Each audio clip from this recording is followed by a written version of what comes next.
And good morning, Hoosier Nation, and welcome to another victorious edition, as it is, edition of Hoosier Morning After. This is Hoosier Morning After Minnesota. Last night, your Indiana Hoosiers go on to defeat the Minnesota Gophers 84-79 to improve the record in the conference to 9-9. Hopefully heading in the right way, taking care of business as we needed to. It was, however, how the business was taken care of that made it a very interesting one. In the second half, obviously at the 8:21 minute mark, allowing Minnesota to go on a 36-14 run, cutting a 27-point lead. Minnesota just starts to get hot from three, hitting a lot of contested threes, missing a ton of open threes leading up to that point. During the other 32 minutes of the game, going 6 for 22 from three. So just a mixture of Indiana letting their foot off the pedal and Minnesota just getting hot kind of contributed to a very interesting end of the game. I believe as Indiana fans, we're kind of to a degree destined to suffer and just kind of deal with these different outcomes. And once we think we have something good and something is looking nice, it gets taken away from us. I don't know what happened in the luck factor in the past years that has caused this for Indiana, but a lot of times when we have games like this, it's good to try to step back and get a little perspective on it. And if you talked to me yesterday morning and said that Indiana would win this game, they would cover 3.5, I think was the difference going into this, and would win by 5. It's tough to win on the road. I'd be happy with that. I'd be happy with that win. It's that, however, doesn't dismiss what led up to that and what made Indiana put themselves in the situation that they did. We'll get a little bit deeper into that and talk about that as we go on. But if you're watching on YouTube or watching the replay on YouTube, you'll notice a new face on the show this morning. This is Connor from Hot and Cold podcast at Hot and Cold. The letter N, pod on Twitter. Connor, thanks for being with me today. What did you think overall? Give me your overall thoughts on the game. Yeah, thanks. Thanks for having me. Well, like we said, I think we were kind of talking before we went live. Towards the beginning of the game, even the second half, it was one of the best performances I think I've seen from this team this year. I mean, the defense, they said in the broadcast, was a little lackluster to start, but they really started scrambling in the second half. The offense was clicking really from the start. You saw Minnesota kind of come out in the zone, which to me is something that's happened throughout the season that I don't really quite understand why teams would do that. I know Indiana's shooting numbers aren't obviously great, but it seems like, I mean, even under Archie and now under Coach Woodson, they've actually done okay against zone defenses, even when they don't have that top tier perimeter shooting. It almost like they know what they need to do. They got to get the ball to the middle, and then obviously that gets you a lot of open shots. I mean, there were so many open threes from the corner. X was constantly getting open. They're screening the top of that zone. They kept going under, and he really made them pay to start out that game. I thought that, again, he kind of continued that trend of playing really well as he has these past two games. It was good to see. I think he actually passed. I think he's got 124 assists on the season, which is the most since Yogi Ferrell, which I thought was pretty cool for a guy that's had his highs and lows this year. Obviously, I thought that he really played well and is one of our most reliable free throw shooters down the stretch as he kind of closed it out for us. But obviously the run at the end, it was that typical collapse that IU fans have seen and are frustrated by, but I'm just glad they ended up with the win, like you said. Yep, and X is a good contributor to that, and you did, you bring up that stat, and it is 124 assists is best since Yogi Ferrell, and that's great company to be in. Kind of real first one to average over 4 assists per game as well for Indiana. What I really like is his decision making and where his head is. Obviously, going into the season, a lot of concern with X was his hot head. We saw a lot of stuff in Pitt that he would do, and we were questioning how many technicals is he going to get, and and how much fire is he going to have. And I was excited to have some of that fire because I believe in the past seasons that's been something that's been missing from Indiana teams is that fire, that bulldog, that player that's going to play on that razor's edge. And X has slowly, as this season has gone on, has found where that edge is, and he has gotten his balance on that edge. The previous game to this one, the Maryland game, I think he played one of obviously his best. I think his shot selection was the best it's been. That's been the one thing, obviously, that you want to argue about him and the way he plays is that he plays and tries to create too early in the shot clock or is too eager to take his own shot. And I think he started off a little close to that kind of mentality in this game, but quickly reined it in and everything. And just his decision making overall was great. There was a moment in, I believe, the second half when Minnesota threw a light full court press on IU, and X realized it immediately and turned on the jets. I mean, took off with his speed that he has, pushed through that press and found Miller Kopp for one of his made open threes in the corner. So that kind of decision making is something that we need from him moving forward. Now the next thing that's great to see, a little bit of relief pressure for him, and we got Rob back in this game. We learned from Coach that he didn't practice leading up to this, but he did contribute a few good things, considering that in the 10 minutes that he was in there. Talk about Rob and how you thought he played. Yeah, I didn't realize, or I guess nobody really knew that he hadn't practiced. It kind of seemed like they were just throwing him out there kind of for a trial run, see how he would handle it, really kind of gear up for the big game that's coming up against Rutgers. But the shot looked good. He was 2 of 4 from 3 at 8 points. The burst looked good. The plantar fasciitis, that's a tough thing to deal with. There's just a lot of pain management that he obviously has had to deal with and go through. And I mean, you saw right off the bat, he drove right by a guy and jumped up and laid it in. And I thought that was kind of good to see. He wasn't hesitant off of that foot and kind of like favoring it in any way. And like you said, he can provide that relief to X if he's in a stretch where he needs to take a break. He's been playing a lot of heavy minutes lately, so that can only help him. But it was good, especially it just that defensive anchor in the second unit as well, with Trey being out still. Yeah. And then talking about our other key points that we have in this game is Race and Trace Jackson Davis. Race was hoping for a little bit more from him in this game, being his maybe last game. I hope not. Knock on wood. We don't kind of really know what this roster is going to look like going into next year. I don't even want to go into that. It could be all over the place. But possibly and most likely his last game playing there at Minnesota. Didn't really put up some big numbers. And then Trace Jackson Davis as well had a pretty decent game, putting up 14 points. I think Race had 8. But I want to critique Trace Jackson Davis a little bit because he's been off a little bit in these last couple games. He does the things to just kind of get the points that he can and do the things that he can for us, but he just doesn't ratchet it to that next level recently. I don't know if it's lag, if it's tiredness, and we kind of saw that partially contributing to Minnesota getting into that run.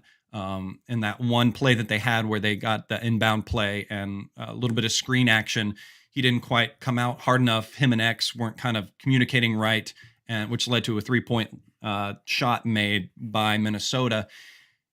What do you think's going on with Trace Jackson Davis? Do you see that too? Do you see those struggles as well, or do you think it's just tired? What do you contribute that kind of thing? Yeah, we've kind of seen it since he went down with that injury, kind of landed hard, which was probably 2 months ago, and that really he has kind of struggled off and on since then. He's just kind of had some inconsistent play. I can't really put a finger on it because we've kind of seen it his whole college career where sometimes he just disappears in games. And like you said, I thought last night there were times when he showed up, he had some good dunks, but then there's other times where it's like, where is he? And I think these late game collapses, a lot of the times the players are probably just looking at each other like, who's going to make the shot to stop this run? Who do we go to? And I've always thought it should be him. I think that he should be the At least guy. I mean, through him. he's he's the best guy on the team. He's Hmm. the best player, and I I would hope that he would be able to step up and kind of get his touches in the post and either score or create for somebody else. And that hasn't necessarily happened all the time. But and like you said, race too. I was hoping he would get to double digit. I think he lost his double digit point streak. Um, Mm. he's just been that ultimate glue guy for this team all year. And the numbers don't even tell half the story for him. But back to Trace, I just I don't really know. I don't know if anybody has a true answer for that because there's so many factors. I think he does play a lot of minutes, and that definitely can wear on a guy. But I just it's something that IU fans I think have been questioning and will continue to question probably the rest of the season. Yeah, yeah, and because of a little bit of the fouling trouble that Race had in this game, we got a little bit of extended run from Jordan Geronimo. 13 minutes. He was 4 for 5 from the field. Took and missed his typical 3-point shot, which is fine. It didn't come at the greatest time in the game, but that's in his arsenal, and I at least want him to attempt one per game. Made both of his free throws, and had a dunk that continues to make me jealous of just his raw athleticism and what he can do as a player. It's just amazing where he took off and put that in like it was nothing. And then some great D on him from him, recovering against Battle. Battle was obviously a pretty skilled four player, and you could tell he went to this play many times where he dribble and kind of turn, pivot a little bit and try to fade back on guys. And he Jordan did a great job recovering on that play, and I think Battle was a little bit shocked that he recovered and got a good block in there. And Jordan continues to be obviously a bright spot on this team and a great future piece to this team. And if you asked me to put together next year, if I could choose who Indiana's front court would be, I would have him and Race, hands down. Just two real good effort guys, and the growth that Jordan can have in this postseason. Those are two great guys to have underneath. Talk about what you saw from Jordan and what you think he can contribute moving forward. I mean, I think he's good for 2 offensive rebounds a game at least. Like, it always seems like he's just got a knack for that. Um, and obviously the dunk you said, I mean, some of the plays that he makes are just they're just jaw dropping. I mean, the last game he just slams the ball to the floor and it somehow goes in, and he's got the dunk this game. And I thought the 3 that he took, I want him to shoot those 2. I think he can make a 3 if he takes it. I thought he did that pass fake. He kind of rushed it, honestly. I thought he just didn't take his time and gather after he did the pass I think fake. he loves that pass fake. I think we're going to see that a Yes. lot. He's got those big hands Yes. and those long arms, and he can kind of do that little play action. Yep. But defensively, his versatility as well. I think even for a guy that's only probably 6'7", he's a rim protector, and he brings that element kind of that Trace brings. And as you said, Race and him next year, if that's the backcourt, would just absolutely terrorize people on the boards. I mean, those 2 guys.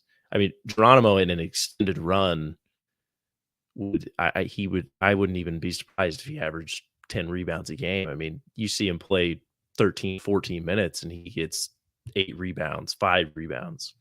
And if he played a full 32, 33 minutes, I mean, there'd be no way he wouldn't get 10 to 12 boards a game. And I would just like to see that. I think he's kind of more of a perimeter-oriented player. I think maybe the fit would even be better.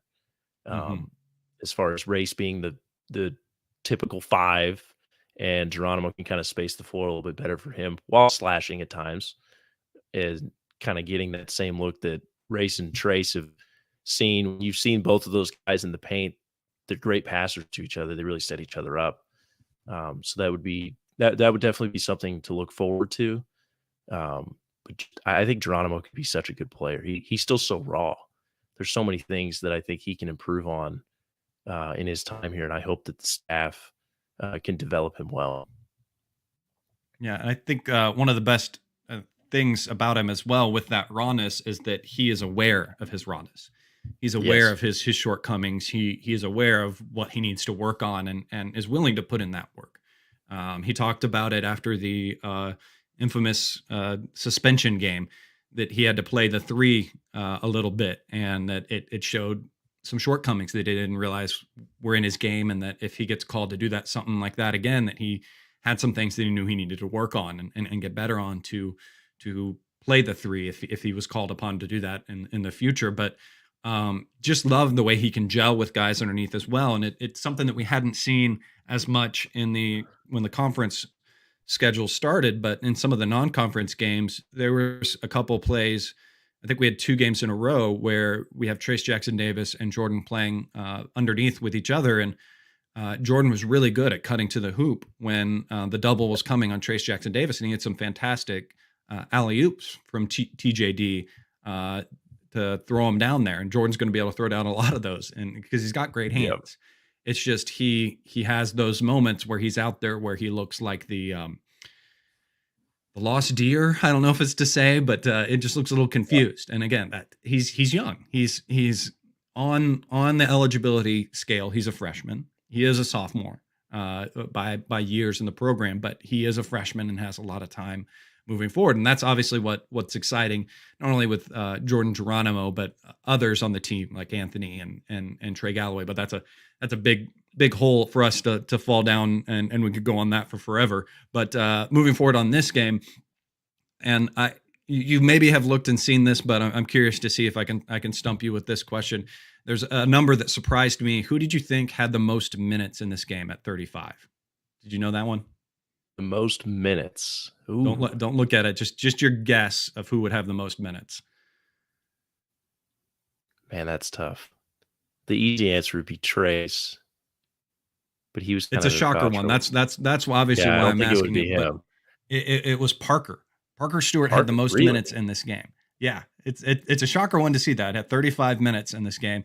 Did some good things. Offensively, there's nothing that really sticks out crazily. I do like that him and Kopp are getting a little bit more action, driving and attacking rather than just kind of being those guys standing on the outside.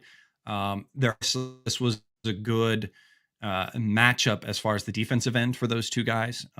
Their big shortcoming is when the other team has good 2 and 3 players that can get downhill and play good one-on-one ball. Those guys kind of struggle on one-on-one guarding, but Parker did some really good things in the second half where he had 2 really good digs in the post. And that's one of my favorite kind of plays that players can do. And Yogi was really good at that. And, Jordan Halls was really good at digging in. And he got 2 great steals digging in on the post players going forward. But talk a little bit about what your thoughts were on Parker. The one play that I can really remember vividly from last game is Parker coming off that pin down, the double screen. He comes off and shoots the wide open mid-range jumper. It just looked perfect, and they've started to run that a little bit more with him. I wish they would run it a lot more, because I think as our best shooter, I think that could open our offense. You know, if he comes off that pump fakes and Trey slips that or something, I mean, there's so many options that could come from that, and it also gets your best shooter more looks. I wish they would do that with Miller too. I think both of them had the capability, obviously, to be the shooter in that play. But I think that, I don't know if, because this is just who I am, when they first got him, you know, I watched his highlights at T. Martin, and this dude's a flat out scorer. Mm-hmm. And last year when he didn't play because for a multitude of reasons, you know, it was kind of like, man, I really want this guy to get out there. I think he could be that scorer for us. And this year he hasn't really been used in that way necessarily. He's kind of just been that standstill shooter out there, and occasionally we run these set plays for him. And like you said, he's kind of been driving to the basket a little bit more recently. I think his aggressiveness overall has kind of increased. Even in the Ohio State game, I think he was handling the ball a little bit more, and I think maybe that will make him more aggressive as a player. But I think getting him more shots can only benefit this team. as far as him elevating the team scoring wise, but also it could create so many more open looks for Trace and Race down low as well. Yeah. We've got to have a lot more of those pin downs coming from him. And it's been interesting to see as well that he hasn't necessarily initiated the offense, but we have seen him bring the ball up the court a couple time or two as well, which is very interesting and something that he had to do when he was playing last time he played on the previous team. Obviously, a little bit of those highlights you got to take with a grain of salt because of the competition that he's playing against in that. Yes.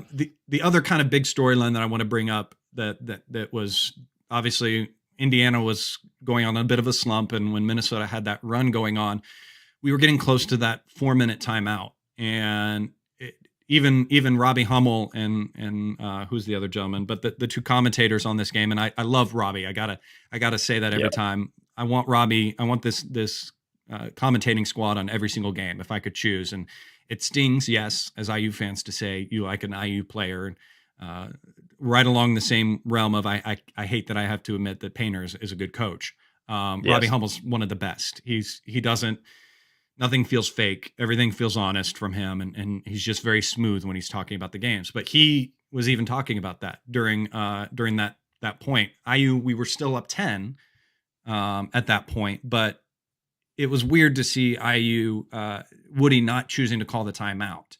And I think in normal situations on other teams, coaches would call that timeout. And I think Woody was doing two things there. Obviously, he knew that he had the under 4 timeout to come should a dead ball happen.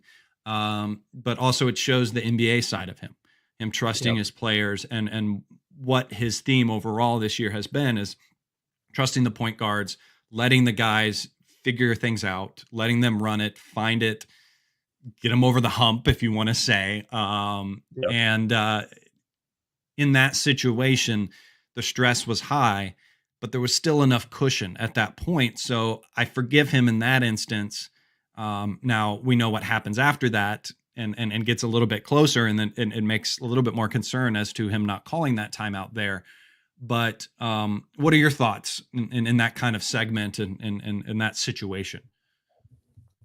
I've talked about it a lot with just people in general, IU fans. The timeout usage has been different this year. I think you said it, the NBA style of just kind of letting the guys play through it. You can see rotations this year where he will just go with the full bench lineups at times, which could be a scary sight if another team kind of gets hot and they don't really have anybody out there to stop it. That's just kind of the NBA influence. I think the timeout usage, it's frustrating at times as fans. Like, I was sitting there last night, I'll admit it. I was like, just call a timeout. Just call it in this run. Don't wait for the under 4. It didn't cost them this game, so obviously can't be too upset about it. But there's that fear factor that it will cost them. And if they do end up making it to the tournament, it would be very disappointing and frustrating as fans if they're up big in a tournament game in the first 4, or even in the first round, and they let a team go on a run and Woody doesn't call that timeout. I'm kind of curious on your thoughts. Do you like that he kind of lets them play through it? Or do you wish that he would kind of use those timeouts differently? It's interesting because, again, I don't mind it in this one since we had that cushion. There's been other games where I think I would have liked for him to do it. Now, that's an interesting thing to think about, talking about if and when they play in the tournament. He might call it differently. And it's something that we not only is Coach Woody learning this season, we are learning Coach Woody. We're learning what he is, how he calls games, and how he's going to do things in different situations. And maybe the whole season for him is a learning thing or learning situation for the team up until the tournament. And maybe he brings his hands in a little bit more once you get into those tournament games, because in his eyes, maybe those mean a little bit more. So it might be it might be that kind of situation. We might see in the tournament, because there's more weight on it, him call that timeout where he doesn't right now because it's learning time. So that could be it. We always have to also just because we're impatient as fans. We're impatient as a fan base to want success right away and want things to be better right away. And Yep. we have to realize that this team, while hobbled together, and they did a great job in the portal finding the pieces and some pieces that were missing, is still a flawed team overall, and a new staff that's learning each other, and coach that's learning a different facet of the game, a different level of the game. So overall, that's where I try to put my headspace when it comes to situations like this. Is that coach has just proven that he's going to be a little bit more bullheaded with how he wants things done, and building that culture and building that situation of how he wants the game to be. Now, while that is tough to suffer through in the short term, we got to think about the long term games, and what that does for long term gains, and what that brings to us for the future. You get those great point guards that we have coming in, and how they're going to be able to develop in that type of situation, and flourish, and could be a lot better in those situations. Yep. And how well, now that it's finally clicking for Xavier Johnson, this team looks with that kind of sure team to run and situation. It runs a lot better now. Talking a little bit about some numbers about this game. IU was 1.292 points per possession. I believe that's some of the highest of the year, probably the highest, I believe, in the Big Ten portion of the season. Obviously, a lot of the shooting was a lot better in this game. What are any numbers that stick out to you in this game? Yeah, I thought obviously the 3-point percentage, 47.6% was good to see. Like I said, I think there's a comfort level when this team goes up against a zone. Not to bring up a game a long time ago, but the Syracuse game where they put up, I think, over 100. It was like 110 or something like that. I mean, the comfort level offensively after they kind of realized what was going on, and kind of got over the hump, and as far as turning the ball over and not just throwing it right to guys, they kind of figured out how to navigate that zone. And I think ever since that first 3 or 4 minutes when they got down, they're very comfortable in the zone. And I think they really hunted good shots. And I think that was something that really stood out to me. And it showed the confidence level of, and even Michael Durr is a guy, I think even in the Maryland game too, when they went against the zone, that they just immediately know right when they get it to the middle, look opposite and throw it to the corner. And there's going to be a guy wide open. I think that's something that teams probably would know on the scouting report, maybe not to do against IU. I think a team that definitely struggles to score, maybe don't play the zone, because like you said, I think it was honestly the best points per possession since Merrimack, if I'm not mistaken. I think I saw that last night. But yeah, the offense in general, I thought was clicking almost on all cylinders. Yeah, and that's, I mean, numbers overall, obviously making shots helps this team. Yeah. When you can put it through the hoop. Weird. That's kind of the fundamentals. When the fundamentals happen, this team is a fantastic team. And just again, the numbers overall just look great. 55% from the field, 47 from three, 50% in the first half, which is great to see, and 70% from the field. A little couple misses in the second half that we didn't want from those free throws from that. But it just shows with when you have a good defense that can ratchet down, good things are going to happen. And I think a lot of the things that got away from us in this game, both are self-inflicted, but then we also have to look at how one of their teammates also got just hot and made contested shots. Xavier Johnson's hand right in his breadbasket, and he makes that shot. So things are going to happen like that, and situations are going to happen. And going to shift a little bit beyond this. Connor had tweeted out before this, and IU, we are gluttons for punishment. We are evil, and we do this to ourselves, especially around tournament time, where you start to look at games and you start to see, okay, well, Indiana's got to do this, this, and this, and then you also kind of try to look beyond Indiana. So what do teams beyond Indiana have to do that improves our situation and us winning? And while I think that's stressed a little bit more right now, because obviously we're sitting on the bubble. I hope to find a future where we don't have to play this game of what other teams are going to do. But obviously, as we went back and forth and on Twitter when you posted this, I think that is something we're going to continue to do just as Indiana fans. Even when we are comfortably in the field, we're going to look at it as what do other teams have to do to improve our seating in it. So that being said, obviously sitting on the edge and on the bubble as we are, you've kind of looked a little bit as to what other teams need to do around us. What are some of those scenarios that you've seen? Yeah. So, and even just to that point about talking about the bubble and everything, I've talked to Kentucky fans. They're doing the same thing, and they're playing for a 1 seed, which I think it's kind of funny. It's like you guys are fine. Like you guys are doing okay right now. We're stressing out majorly. But like you said, there's 3 possible finishes here for Indiana for the next 2 games. They could either go 0-2, 1-1, or 2-0. Obviously, if they go 2-0 and they beat Rutgers and Purdue, they're solidly in. We don't need to talk about this anymore. Mm-hmm. They're fine. Go 0-2, and like it may seem surprising, but Rutgers would be a quad 3 loss, and I think that would honestly that could be the dagger in their season, barring a Big Ten tournament run, which we know hasn't been really likely, isn't likely for Indiana. It just hasn't really happened. So relying on that is not something that we as Indiana fans want.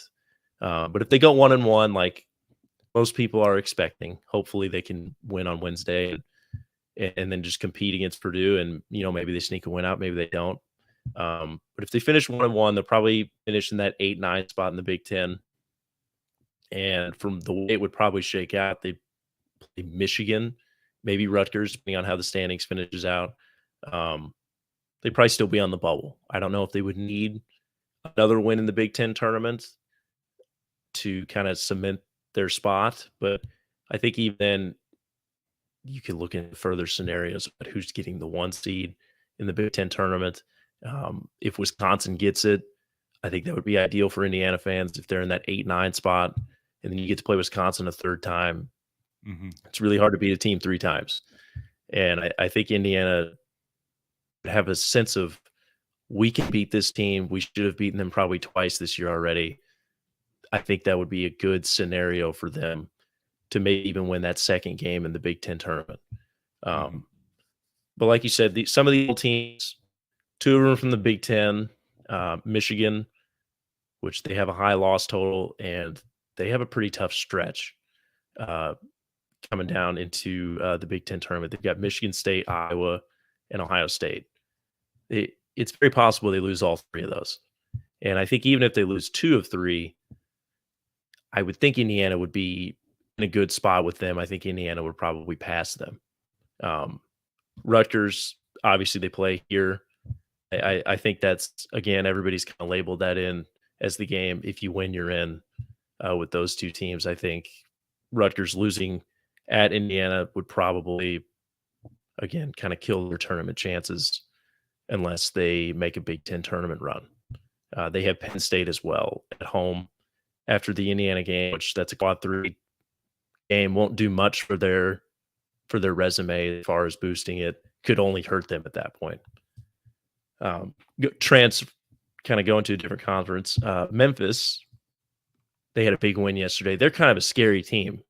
And while looking at these bubble teams on who Indiana needs to beat out to get a spot, it's also, you're kind of looking at potential matchups. And if they're in that first 4, I wouldn't want to play this Memphis team.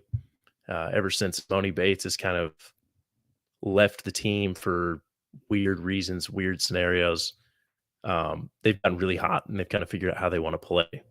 And they've basically came roaring back into the tournament conversation. And they have USF, who has not been a good team this year. I think they'll probably pull that one out. But then they play Houston at home. If they beat Houston at home, they're probably going to be solidly in the tournament. So you can kind of pencil them in. Going to San Francisco, they're another team. I think they lost over the weekend, which would probably help Indiana's chances. But they have San Diego, who's a quad 4 game. I think they're in their conference tournaments. So that's probably not going to help them. and then they play Gonzaga. So I think they're probably going to have to make a conference tournament run to kind of cement their spot. So I don't know if they're a really big threat as far as Indiana's tournament chances. And then the last team is Loyola. Lost weekend. I think that was kind of a shocker for some people. They're kind of on the bubble too in the last four in, and they're in their conference tournament as well. So I think they'll probably have to go on a run to kind of submit their tournament chances. But I think it really comes down to it. Indiana's just got to handle their own business. That's what it really comes down to. You win on Wednesday. You're probably in.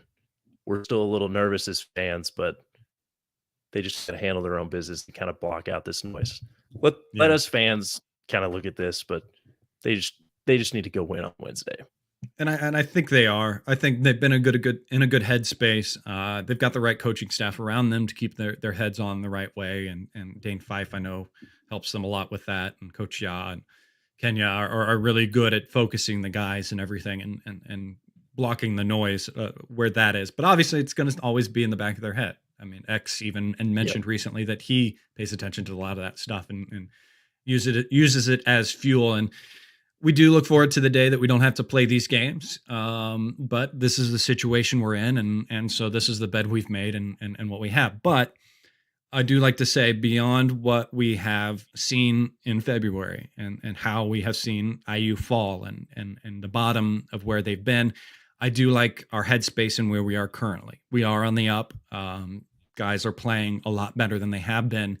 And we still have a few things, obviously, that we want to get better at and a few players that we want to get better. Obviously, getting Trey back will be big. And I don't think we really know when he's going to be back. And just like we saw Rob was suddenly, here's Rob. And I think that's going to be similar for Trey. He's got his kind of groin or thigh injury that he's dealing with, and he'll be day to day. He was there. He's always engaged. He's always on the side and excited to see that. But this was a game that we needed, and we got it. We need to block out how it happened, but moving on to the next one. Here we go. Rutgers is going to be a big game. We're going to have to go. So let me just get your final then closing thoughts on this game while we close out the show. Yeah. Hey, a win's a win. A lot of people were talking about it being frustrating and everything. You can't be choosers at this point. The currency that matters is wins. How you do it, I know the metrics and everything that matters to a certain degree, but the biggest one is that addition to the win column. And I think going into Wednesday, I think closing out this game was good for them. And they've won 2 in a row now where your best player really hasn't even played all that well. I mean, he's had 10 points against Maryland, he had 10 and 14 against Minnesota. So there's that element of if Trey elevates his game along with X playing really well, Parker and Miller kind of getting going from the field. Rob is now back. Maybe you throw Trey in there, like you said. Things could really come together for this team. And I think that's good for them going into this Rutgers game and even into the Purdue game to kind of close out the season. I kind of had a question for you, though, real quick, because you mentioned Trey. He had been starting. Mm-hmm. Do you think he goes back in that starting lineup? I would guess no. Woody kind of seems like he's the guy that would not do that. But yeah, I don't think he would, just because he's coming off an injury. He could maybe work his way back being in that. I think the other thing that's really kind of hinges on that is how the guys have stepped up, who he would go in there against. I think their play has elevated to the degree where I think I would argue that I like Trey maybe back in his off the bench energy boost that he gives. Had these guys not stepped up and had they been playing more as what we saw in the middle of the conference play, then yeah, I would argue that let's get Trey back in there in the starting lineup as soon as we can. But because we've been running those pin downs for Stewart and Kopp has been hitting more of his shots from the outside, I'm less likely to want to push him back into the starting lineup and push one of those guys out. because I think how valuable that is off the bench when he gives us off the bench. So yeah. And as I always do on the show, especially when we have someone new, I like to have a moment where you can kind of promote yourself, pimp out what you got going on. Obviously, you've got your podcast and everything going. Just talk about that. Talk about your podcast that you guys have going. Obviously, you do it with an enemy, I should say, a Kentucky fan, but we'll forgive that because maybe that'll bridge the gap. And ask if you guys haven't approached on the next time you guys do a Spaces. I'd be interested to see you guys debate that series happening again. I'm sure you guys talk about that very often, but talk about your podcast and what you do with IU athletics. Yeah. So basically, a friend of mine, we started this podcast about 1.5 years ago. We're both students at IU. Yes, one of them, he's the enemy. He's the Kentucky fan. But we aren't just a Kentucky and Indiana podcast either. We kind of touch on national stuff too. We love college basketball, and we record probably twice a week now, and it's been really fun. Our episodes are also posted onto the Hoosier Network.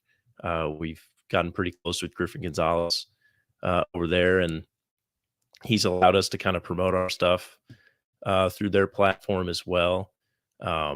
We've also been doing some Twitter Spaces recently, so be on the lookout for those. Chad, I know you joined the most recent one. That was a lot of fun. We'll probably do those for IU games, Kentucky games, even just in the tournament in general.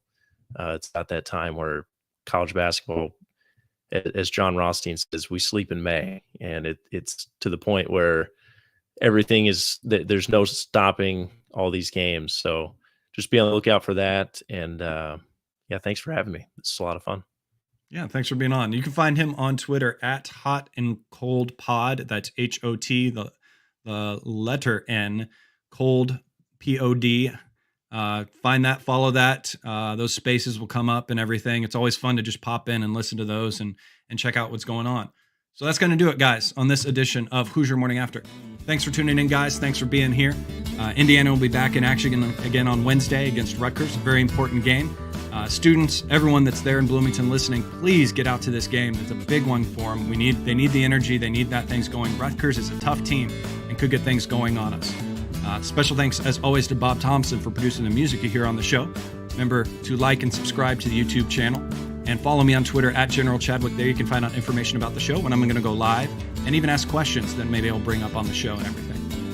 Thanks for joining me. Thanks for listening, as always. And thanks again to Connor for being a part of it with me. Go out there, guys. As always, go out there, have a wonderful day. And as always, go Hoosiers.